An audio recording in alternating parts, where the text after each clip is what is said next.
প্রিয় দর্শক, আসসালামু আলাইকুম। আপনারা সবাই কেমন আছেন? আশা করছি আপনারা সবাই ভালো আছেন। আজকে আপনাদের মাঝে আরও একটি নতুন ভিডিও নিয়ে হাজির হয়েছি। আজকে আমরা আপনাদেরকে দেখাবো পুরাতন বোতল বা কৌটার মধ্যে আমরা কীভাবে খুব সহজেই গোলাপ ফুল চাষ করে থাকি, সেটা আজকে আপনাদেরকে দেখাবো।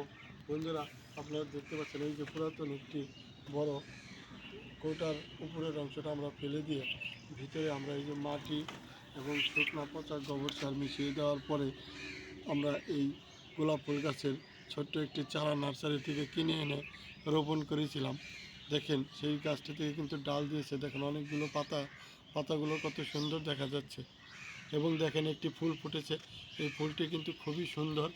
এই গোলাপ ফুলটি আমাদের বাসায় যদি কেউ বেড়াতে আসে, এই রকম ফুলগুলো দেখলে সবাই খুশি হয়। আপনাদের কাছে এই গোলাপ ফুলটি কেমন লাগলো আমাদেরকে কমেন্টস করে জানাবেন। আর যদি এই গোলাপ ফুলটি আপনাদের কাছে ভালো লেগে থাকে তাহলে ভিডিওতে একটি লাইক দিয়ে চ্যানেলটি সাবস্ক্রাইব করে দিবেন।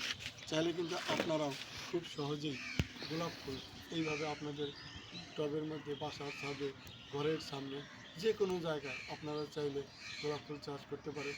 গোলাপ ফুল কিন্তু সৌন্দর্য অনেক বৃদ্ধি করে থাকে, বা আপনার ফুল বাগানে যদি অবশ্যই গোলাপ ফুল রোপণ করতে পারেন, কারণ গোলাপ ফুল বাগানের সৌন্দর্য ফুটিয়ে তোলে। যাই হোক, আপনাদের সাথে আবারও দেখা হবে নতুন কোনো ভিডিও নিয়ে। সেই পর্যন্ত আপনারা সবাই ভালো থাকবেন।